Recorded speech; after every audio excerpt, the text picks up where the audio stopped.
Our next topic should be heap management.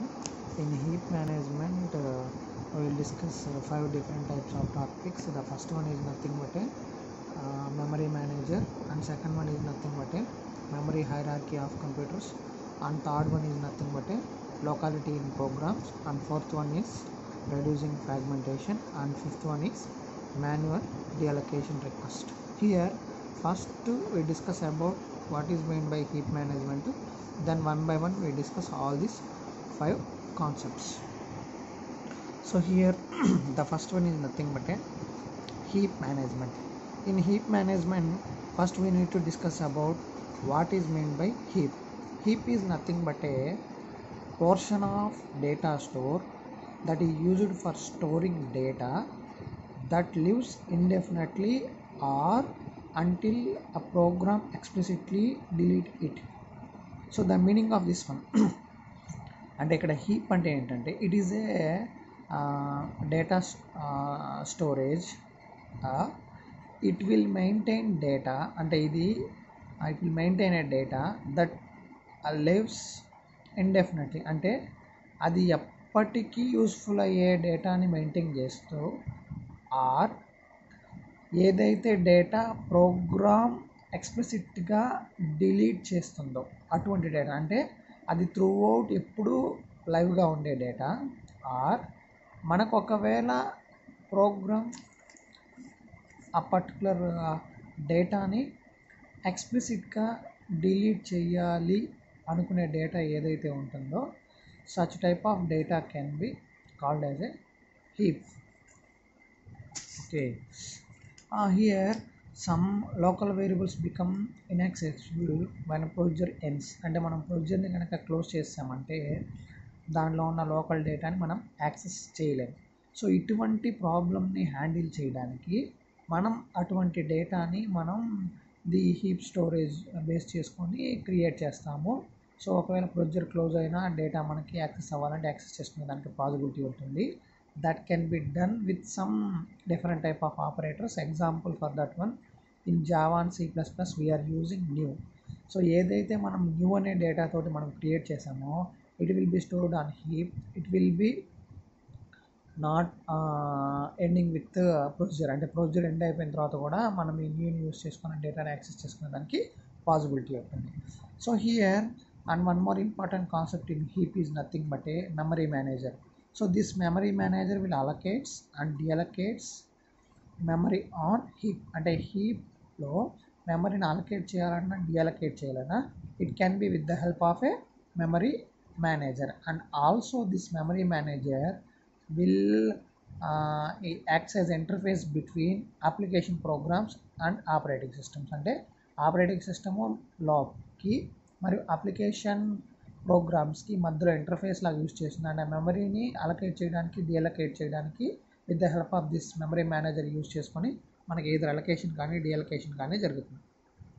And one more concept of heap is nothing but A garbage collector. Here the garbage collection is nothing but A process of finding a spaces within a heap that are no longer used by program. అంటే programme ఏదైతే మెమరీని use చేయకుండా ఉంటుందో long time ఏదైతే memory use కాకుండా అన్యూజ్గా ఉంటుందో అలాంటి memories అన్నిటిని ఐడెంటిఫై చేసి వాటిల్లో ఉన్న డేటాని రిమూవ్ చేసే concept is nothing but A garbage collection. Okay, languages like Java and remaining languages, this garbage collection will be very useful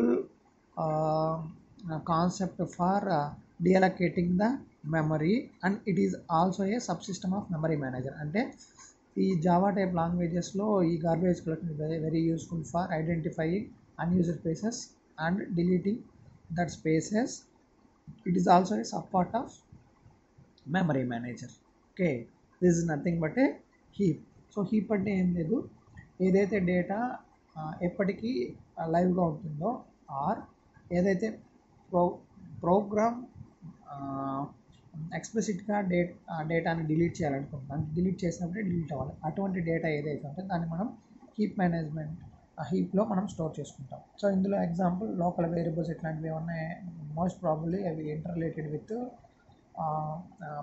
procedure, that means functions. ఒకవేళ ఫంక్షన్ని క్లోజ్ చేసామనుకో దానిలో ఉన్న డేటాని యాక్సెస్ చేసుకునే పాసిబిలిటీ ఉంటుంది. సో దాన్ని అవాయిడ్ చేయడానికి we are using this heap management concept. Heap management కాన్సెప్ట్లో కొన్ని ఆపరేటర్స్ని యూజ్ చేసి మనం వేరియబుల్స్ని మనం కనుక ఆపరేటర్స్ యూజ్ చేసి డిక్లేర్ చేసామంటే it will be stored in heap memory. So it should be not interrelated with function. ఒకవేళ ఫంక్షన్ క్లోజ్ అయినా దీన్ని యాక్సెస్ చేసుకునే దానికి పాసిబిలిటీ ఉంటుంది. దానికి శాంపుల్ ఎగ్జాంపుల్ వచ్చి మనం జావా C++ తీసుకున్నామంటే హియర్ న్యూ అనే ఆపరేటర్ని యూజ్ చేస్తాం అనమాట. ఇలా మనం హీప్లో డేటాని స్టోర్ చేసుకునేదానికి.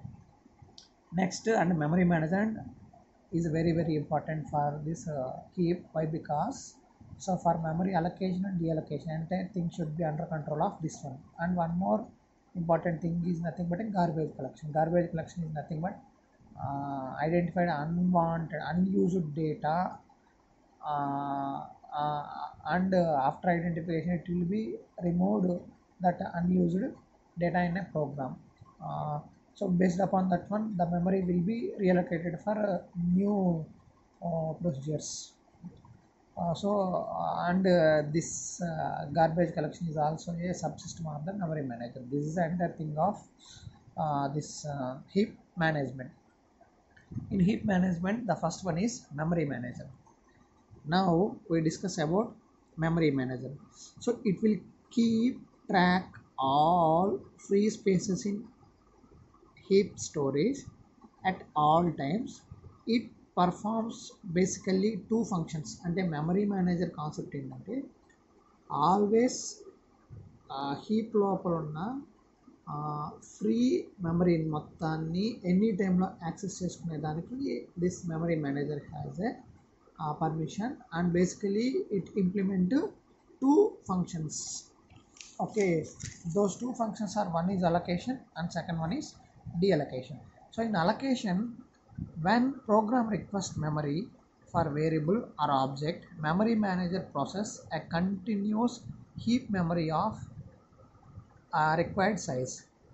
అంటే మనం ఏదైతే రిక్వెస్ట్ యాక్సెస్ చేస్తామో మనకి వేరియబుల్ స్టోర్ చేసుకోవడానికి ఇంత మెమరీ కావాలని ఆ రిక్వెస్ట్ ఎప్పుడు రైజ్ అవుతుందో మెమరీ మేనేజర్ ఇమ్మీడియట్గా రన్నింగ్లోకి వచ్చి మనకి కావాల్సిన మెమరీని అలొకేట్ చేయడానికి it will be we're using the allocation అనే మెథడ్ని యూజ్ చేస్తాం.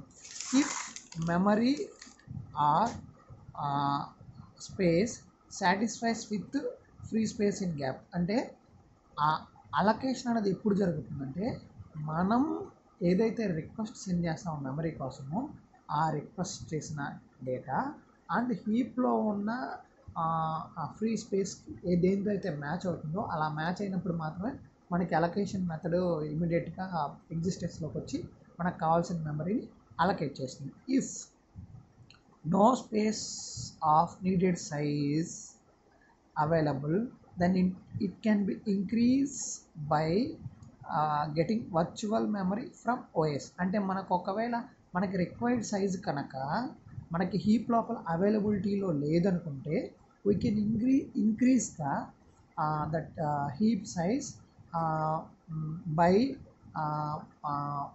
Virtual memory from OS. అంటే ఓఎస్ని బేస్ చేసుకొని వర్చువల్ మెమరీ నుంచి కొంచెం డేటా తీసుకొని మనం మనకి ఏదైతే డేటాని ఇన్సర్ట్ చేయడానికి స్పేస్ అయితే నీడ్ అవుతుందో ఆ స్పేస్ని ఒకవేళ హీప్లో కనుక లేకపోతే by communicating with OS it getting from the virtual memory నుంచి దాన్ని తీసుకొని మనకి ఇన్స్టాల్ చేసుకునేదానికి మనకు ఆ డేటాని ఇన్సర్ట్ చేసుకునేదానికి ఈ అలొకేషన్ స్ట్రాటజీ అనేది యూస్ఫుల్ అవుతుంది. If in case space is exhausted అంటే స్పేస్ మొత్తం కంప్లీట్ అయిపోయిందంటే then that information will be forwarded to application program. అంటే ఈ మెమరీ మేనేజర్ ఏం చేస్తుంది, ఇట్ హ్యాస్ త్రీ థింగ్స్. ఒకటి, మనం రిక్వెస్ట్ చేసినప్పుడు మెమరీని మనకు కావాల్సిన సైజ్ మెమరీని హీప్ అప్ అలొకేట్ చేస్తుంది. ఆర్ ఒకవేళ మనకు కావాల్సిన మెమరీ సైజు దొరకలేదంటే then it will communicate with OS and getting data from virtual memory, it will provide whatever the size that we are our variable needed, the size will be provided. Or if in case a memory మొత్తం exhausted అంటే complete అయిపోయిందంటే then this information will be forwarded to the application program. These three things can be handled by this allocation method. And second method of our memory manager should be deallocation. So deallocation is nothing but when memory manager returns deallocation space to the pool of free space, so it can be reused to others. అంటే ఒకవేళ మనకు కావాల్సిన మెమరీని హీప్లో allocate చేసాము, so allocate చేసిన తర్వాత ఆ మెమరీని యూజ్ చేసుకుని దాంతో మనకి వర్క్ కంప్లీట్ అయిపోయినప్పుడు then with the help of the deallocation, ఈ డీఅలొకేషన్ యూజ్ చేసుకొని ఆ మెమరీతో ఆ మెమరీలో ఇన్సర్ట్ చేసిన డేటాతో మనకి వర్క్ కంప్లీట్ అయిపోయినప్పుడు ఆ డేటాని ఇమీడియట్గా రిమూవ్ చేసి సో ఆ ఫ్రీ స్పేస్ని నెక్స్ట్ ఇంకొక ప్రోగ్రామ్ యొక్క డేటాకి అలొకేట్ చేయడానికి we are using one method, that is nothing but a deallocation process. So memory manager does not return memory to OS even if programs use drops. అంటే memory manager ఇప్పుడు మెమరీని ఓఎస్కి return చేయదు ఒకవేళ heap memory ఇంక్రీజ్గా ఉన్నా. అంటే ఒకవేళ మనకి డేటా ఎగ్జాస్ట్ అయినప్పుడు ఓఎస్ని బేస్ చేసుకున్న మెమరీని తీసుకొచ్చుకుంటుంది, కానీ ఒకవేళ మన దగ్గర డేటా అన్నది అది స్పేస్ అన్నది అన్నెసరీగా ఉంటే ఆ స్పేస్ని మనకి ఓఎస్కి మాత్రం it will not convert. Okay, this the one more important point for deallocation. Next, so memory management is simple. అంటే మెమరీ మేనేజ్మెంట్ అన్నది very simple method by using this two things. The first one is all allocation request from chunks of same size. అంటే మనం request చేసే method అంతా ఒకే type. ఇక్కడ chunk అంటే ఏంటంటే bit of memory. So మనం ఏదైతే హీప్ లోపల మెమరీ కావాలని రిక్వెస్ట్ సెండ్ చేస్తామో అలా రిక్వెస్ట్ చేసే ప్రతి మెమరీ సైజు సేమ్గా ఉంటే the memory management will be very simple. And second point, storage released periodically, that means first allotted first deallocated. అంటే మనకి ఆ స్టోరేజ్ అలొకేషన్ డీఅలొకేషన్ అన్నది ఫ్రీక్వెంట్గా రిపీటెడ్గా జరుగుతూ ఉండాలి. అది ఎలా జరగాలి అంటే ఫస్ట్ కమ్ ఫస్ట్ సర్వ్. అంటే ఫస్ట్ మనం ఏదైతే మెమరీని అలొకేట్ చేసామో ఫస్ట్ ఆ మెమరీలో ఉన్న డేటా డిలీట్ చేసి దాన్ని నెక్స్ట్ దానికి, అంటే ఈ ప్రాసెస్లో మనం ఫస్ట్ అవుట్ కాన్సెప్ట్. అంటే ఫస్ట్ ఏ మెమరీని అలొకేట్ చేసామో దాన్ని ఫస్ట్ డీఅలొకేట్ చేస్తాం. అలా కనుక మనం పీరియాడికల్గా అలొకేషన్ డీఅలొకేషన్ ప్రాసెస్ని కనుక కంప్లీట్ చేస్తే the memory management task will be very very simple. And in కొన్ని లాంగ్వేజెస్లో ఎగ్జాంపుల్ లిస్ప్ అనే ఒక లాంగ్వేజ్ ఉంటుంది. ఇది ఆల్రెడీ మనకి పీపీఎల్లో డిస్కస్ చేసి ఉంటాం. So Lisp language will holds అంటే లిస్ప్ లాంగ్వేజ్ ఫస్ట్ కాన్సెప్ట్ని ఇందులో పైన మెన్షన్ చేసిన కాన్సెప్ట్స్లో ఫస్ట్ కాన్సెప్ట్స్ని సపోర్ట్ చేస్తుంది. But in some special cases, కొన్ని స్పెషల్ కేసెస్లో మాత్రమే సెకండ్ కాన్సెప్ట్ని సపోర్ట్ చేస్తుంది. కానీ నార్మల్గా అన్ని లాంగ్వేజెస్ ఎయిదర్ ఏని కానీ బీని కానీ రెండింటిలో ఒకదాన్ని మాత్రమే సపోర్ట్ చేస్తాయి. బట్ ఓన్లీ లిస్ప్ మాత్రం ఏని నార్మల్గా సపోర్ట్ చేస్తుంది, బట్ ఇన్ స్పెషల్ కండిషన్స్లో బీని కూడా సపోర్ట్ చేస్తుంది. అంటే అన్ని languages either equal size of memory రిక్వెస్ట్ని సెండ్ చేయాలి, ఆర్ ఒకవేళ మెమరీ అలొకేషన్స్ జరిగితే వాటిని అలొకేషన్ డీఅలొకేషన్ ప్రాసెస్ అన్నది పీరియాడికల్గా చేంజ్ అవుతూ ఉంటుంది. సో ఎయిదర్ ఈ రెండు పాయింట్స్లో ఏదో ఒక పాయింట్ మాత్రమే అన్ని లాంగ్వేజెస్ సపోర్ట్ చేస్తాయి. బట్ లిస్ప్ మాత్రం ఏని సపోర్ట్ చేస్తుంది, most probably in some special cases మాత్రమే బి కాన్సెప్ట్ని మనకి సపోర్ట్ చేస్తుంది అన్నమాట. So in memory manager normally we have in memory manager normally we have three things is there.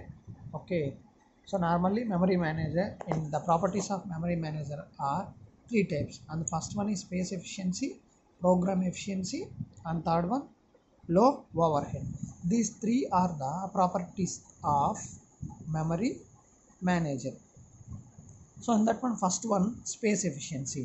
So because of memory manager we will minimize the total heap space needed by the program. అంటే memory manager ఉండడం వల్ల మనం minimum number of heap storage ఏరియాని మనం ప్రోగ్రామ్కి use చేసుకుంటున్నాము. అలా minimum number of storage ఏరియాని యూజ్ చేసుకోవడం వల్ల okay our program will run very fixed virtual address space. అంటే ఎక్కువ స్పేస్ని తీసుకోకుండా మనకి మెమరీ మేనేజర్ కాన్సెప్ట్ ఉండడం వల్ల తక్కువ స్పేస్ని తీసుకొని మనకి ప్రోగ్రామ్ని ఎఫిషియెంట్గా ఎగ్జిక్యూట్ చేయడానికి పాసిబిలిటీ అవుతుంది. కాబట్టి this memory manager has one property, that is nothing but A space efficiency. అంటే మనకు ఉన్న హీప్ మెమరీలో ఉన్న స్పేస్ని ఎఫిషియెంట్గా ఇంప్లిమెంట్ చేయడానికి మనకి మెమరీ మేనేజర్ యూస్ అవుతుంది. కాబట్టి this is one property of memory manager. And second one is nothing but a program efficiency. So what is the meaning of program efficiency? Means memory manager should make good use of memory system to allow programs to run faster. అంటే ఈ memory manager అన్నది మనకి memory సిస్టమ్ని ప్రాపర్గా manage చేయడం వల్ల we can run our programs in very faster. అంటే ప్రోగ్రామ్స్ని వెరీ ఫాస్ట్గా అండ్ ఎఫిషియెంట్గా ఎగ్జిక్యూట్ చేయడానికి మనకి ఈ మెమరీ మేనేజర్ అనేది హెల్ప్ఫుల్ అవుతుంది.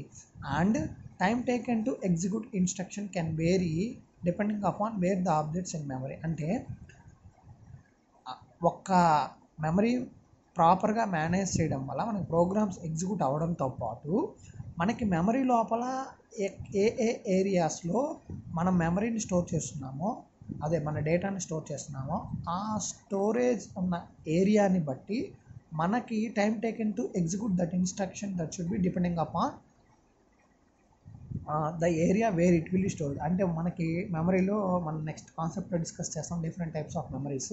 సో ఆ మెమరీస్లో మనకి ఎక్కడైతే డేటాని సేవ్ చేస్తున్నామో ఆ మెమరీలో స్టోర్ చేసిన, అంటే ఎక్కడైతే స్టోర్ చేస్తున్నామో దాన్ని బట్టి time of execution of that instruction will be depending. So that's why, so here based upon the memory manager concept our program will be executed fastly. So because of that one, here we have one more property, that is nothing but a program efficiency. And third one is nothing but low overhead. So what is mean by low overhead? Means by proper maintenance of memory allocation and deallocation our programs will have low overhead on memory. అంటే మెమరీని మనం ప్రాపర్గా allocation and డీఅలొకేషన్ చేయడం వల్ల మనకు programme మీద burden ఏమీ లేకుండా program with low overhead it will be executed in effective manner. For that reason this is also one of the property of our memory manager. So this overhead concept should be okay less important for larger objects. ఎందుకంటే larger ఆబ్జెక్ట్స్కి మనకి ప్రోగ్రాంలో తక్కువ importance ఉంటుంది. ఏవైతే smaller objects smaller data ఉంటాయో వాటిని ఎక్కువ టైంలో ప్రోగ్రామ్ ఎగ్జిక్యూట్ చేస్తుంది. కాబట్టి we have lot of burden issues for smaller variables and smaller data memory allocations. For larger data memory allocation it should be overcome by large amount of computations. అంటే మనం large amount of data యాక్సెసింగ్ని మనం కనుక large ఆబ్జెక్ట్స్ని large amount of data access కనుక తీసుకున్నాం అనుకో మనం వాటిని యూజ్ చేసి దాని ఆ ప్రోగ్రామ్ ఎగ్జిక్యూట్ చేయడానికి యూజ్ చేసిన కంప్యూటేషన్ని లార్జ్ అమౌంట్లో ఉంటుంది. కాబట్టి it can be managed both. అంటే లార్జ్ అమౌంట్ ఆఫ్ కాన్సెప్ట్స్కి లార్జ్ అమౌంట్ ఆఫ్ మెమరీస్ని లార్జ్ అమౌంట్ ఆఫ్ కంప్యూటేషన్స్ని ఇంప్లిమెంట్ చేస్తున్నాం కాబట్టి it has low overhead when compare to smaller memory objects ఏముంటాయో it can be managed by allocation and deallocation properly. Due to that one we have our program can be executed with low overhead. It not put much more burden on our program due to that proper memory allocation and deallocation concept. Because of this one it has also one of the property of memory manager, this low overhead. These three are, that means one is space efficiency, program efficiency and low overhead. These three are the properties of our memory manager. Next one should be memory hierarchy of our program. This is second concept of our heap memory manager. The first one is completed, that memory manager is now completed, and the second one is nothing but a memory hierarchy of computers. Now we are discussing about this memory hierarchy of computers. So in memory hierarchy of computers, memory management and compiler optimization must explains how memory behaves, and modern machine are designed with it. అంటే memory management and compiler optimization, ఇవి రెండు it will be explains how memory behaves. అంటే ఈ రెండు concepts మెమరీని ఎలా behave చేస్తుంది అన్నవి డిస్కస్ చేస్తాయి. నౌ మోడర్న్ టెక్నాలజీలో డిజైన్ చేసిన all computers will handle all these things. Because of this one, programmer should not have an issue of memory. The programmer should leave the memory concept and pleasantly design. He will focus only on the program and how program the code of the program without burden on the memory. Why? Because means so programmer ఫ్రీగా ఆ ప్రోగ్రామ్ని type చేసుకునే దానికి possibility ఉంటుంది without memory consumptions. Why? Because modern computers అన్నీ ఆటోమేటిక్గా memory manage చేసే విధంగానే దే డిజైన్.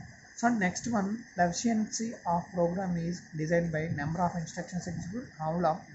అంటే మనకు ఒక ప్రోగ్రామ్ ఎగ్జిక్యూట్ అయ్యే ఎఫిషియన్సీ దేని మీద డిపెండ్ అయి ఉంటుంది. ఒకటి, ఎన్ని ఇన్స్ట్రక్షన్స్ ఎగ్జిక్యూట్ అవుతున్నాయి, అండ్ సెకండ్ వన్, ఇన్స్ట్రక్షన్స్ ఎంత టైంలో ఎగ్జిక్యూట్ అవుతున్నాయి. ఈ రెండు కాన్సెప్ట్స్ని బేస్ చేసుకొని మన ప్రోగ్రామ్ ఎఫిషియన్సీని మనం ఇండికేట్ చేస్తానికి పాసిబిలిటీ ఉంది. And time taken to execute instructions vary from different parts of memory. అదే ఆల్రెడీ మనం డిస్కస్ చేసాం.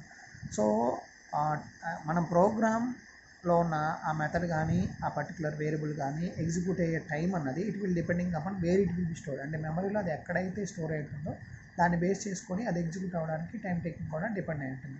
సో ఇక్కడ మనం మెమరీస్ని ఎగ్జిక్యూషన్ టైం టేకెన్ని నానో నుంచి మిల్లీ సెకండ్స్ ఇన్ బిట్వీన్ మనం ఇండికేట్ చేయడానికి పాసిబిలిటీ ఉంది.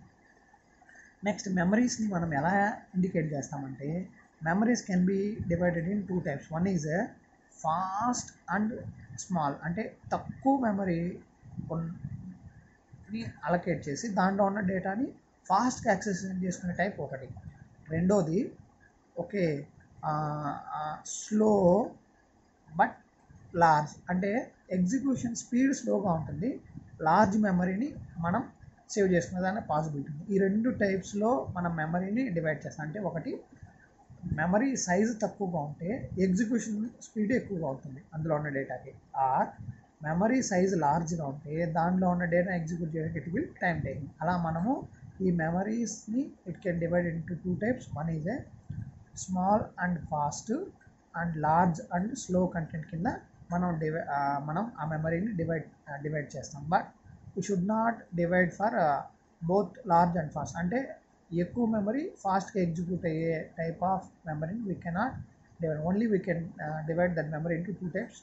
ఒకటి, small memory can be execute data in fast, large memory can execute data in slow. Okay. In modern computers arrange their storage as memory hierarchy. అంటే modern కంప్యూటర్స్లో దాని memory అంటే ప్రతి system దాని మెమరీని ఎలా స్ప్లిట్ చేసి డివైడ్ చేసుకుని that can be explain with the concept of memory hierarchy. It consists of a series of storage elements with smaller and faster or closer to processors and larger, smaller or far away. అంటే memory హైరార్కీని మనం ఎలా divide చేస్తామంటే, ఏదైతే small size ఉండి ఫాస్ట్గా execute అవుతుందో అది ప్రాసెసర్కి దగ్గరగా అవుతుంది. ఏదైతే మెమరీ లార్జ్ సైజ్ ఉండి స్లోగా డేటాని ఎగ్జిక్యూట్ చేస్తుందో that should be far away from the processor. అంటే ప్రాసెసర్కి దగ్గరగా తక్కువ సైజ్ మెమరీని ఫాస్ట్ ఎగ్జిక్యూషన్కి యూజ్ చేసే మెమరీని అటాచ్ చేస్తాము, ఇంప్లిమెంట్ చేస్తాము. ఏదైతే డేటా లార్జ్ సైజుని స్టోర్ చేసుకొని దాన్ని ఎగ్జిక్యూట్ చేయడానికి టైం టేకింగ్ పడుతుంది అటువంటి డేటాని it will far from the processor. Okay, here first one is a processor. A processor consists of the data structure nearer to processor is nothing but a registers. అంటే registers అనే ఒక small memory తీసుకుంటాము. registers has a small memory and it executes data within that very faster. Okay, అలా ఉన్న డేటాని మనం ప్రాసెసర్కి దగ్గరగా తీసుకుంటాము. Okay okay here this registers can be stored in catchy memory. Catchy మెమరీలో రిజిస్టర్స్ని స్టోర్ చేసుకొని దీనిలో తక్కువ డేటాని స్టోర్ చేసుకుంటాము with this registers, but it can B executed in very very faster and efficient manner. So this is the total memory hierarchy. Starting from here, processor is there. Processor above will have registers, and it can store only 32 words. Okay, it can be executed time is 1 nanosecond. అంటే తక్కువ టైంలో తక్కువ data ఉంది కాబట్టి చాలా తక్కువ టైంలో ఫాస్ట్గా దీనిలో ఉన్న డేటా ఎగ్జిక్యూట్ చేయడానికి పాసిబుల్ ఉంటుంది. Next one, two catchy levels is there. First one is first level catchy and second level catchy. It consists of 14 to 16 KB data will be stored in that one. It can be executed 5 into 10 nanoseconds. And next one is second level memory hierarchy. It will be 128 KB to 4 MB. It will be stored in 40 to 60. So like that physical memory, and this is nothing but virtual memory. Physical memory is nothing but a 256 MB to 2 GB is there, and it will be executed in 100 to 150 nms. Here its virtual memory is nothing but a hard disks, pen drives, several types of things is called virtual memory. It can be greater than 2 GB and it will be executed data in that one is nothing but a 3 to 5 ms అంటే milliseconds it will take. So nanoseconds నుంచి 15 milliseconds మధ్యలో ఈ data మొత్తాన్ని అంటే మొత్తం డేటాని I'll split into 5 different parts. So here first we are discussing about registers, and next level of hierarchy is physical memory from hundreds of megabytes and gigabytes of dynamic RAM. So దీని తర్వాత ఈ క్యాచీలు already మనం discuss registers and caches already discuss చేసాం. Next physical memory consist of hundreds of మెగాబైట్స్లో ఉంటుంది. So gigabytes of dynamic RAM. అంటే ఇంతకుముందు మనం డిస్కస్ చేసిన ఇవి రిజిస్టర్స్ క్యాచీలు స్టాటిక్ ర్యామ్ స్టోర్ చేస్తాం. ఇప్పుడు ఈ ఫిజికల్ మెమరీ అన్నది డైనమిక్ ర్యామ్. అంటే మామూలు మన ర్యామ్స్ ఉంటాయి కదా వాటిల్లో అది మెగాబైట్స్ గిగాబైట్స్లో ఉంటుంది. But it will executed with in 10 to 150 నానోసెకండ్స్లో ఆ డేటాని ఎగ్జిక్యూట్ చేయడానికి పాసిబుల్ ఉంటుంది. So after that one here machine first looks for data in closest level. అంటే ఇక్కడ ఉన్న processor first it will looks for క్లోజెస్ట్లో ఏదైతే ఉందో ఆ డేటాని తీసుకొని ఫాస్ట్గా ఎగ్జిక్యూట్ చేయడానికి పాసిబిలిటీ ఉంటుంది. Okay, then going for next like that డేటాని ఇంక్రీజ్ చేసుకునే కొద్దీ ఆ లెవెల్ ఇంక్రీజ్ అయ్యి మనకి ఆ మెమరీ హైరార్కీని బేస్ చేసుకొని డేటా అన్నది అక్కడ మనకి అలొకేషన్ అనేది పాసిబిలిటీ అవుతుంది.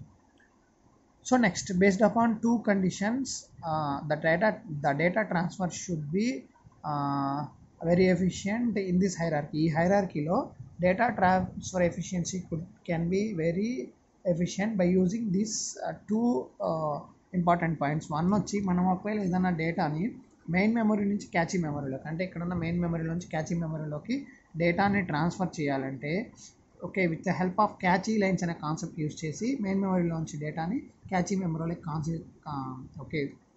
కాపీ చేస్తాము. విచ్ ఆర్ 32 బిట్ నుంచి 256. అంటే ఈ 32 బిట్ నుంచి 256 మధ్యలో ఉన్న వీటిలోంచి డేటా ఇక్కడి నుంచి ఇక్కడికి ట్రాన్స్ఫర్ చేయడానికి we are using one thing that is nothing but cache లైన్స్ని బేస్ చేసుకొని డేటాని ట్రాన్స్ఫర్ చేస్తాం. అదే ఒకవేళ వర్చువల్ మెమరీ నుంచి మెయిన్ మెమరీ, అంటే ఈ వర్చువల్ మెమరీ నుంచి మెయిన్ మెమరీకి ఏదైనా డేటాని ట్రాన్స్ఫర్ చేయాలంటే with the help of pages కాన్సెప్ట్ని యూజ్ చేసి from 4K to 64K long ఉన్న డేటాని మనం వర్చువల్ మెమరీ నుంచి మెయిన్ మెమరీకి ట్రాన్స్ఫర్ చేసుకునేదానికి పాసిబిలిటీ ఉంటుంది. So these are the two important transfer concept. Based upon that one we can use our memory hierarchy in an efficient manner.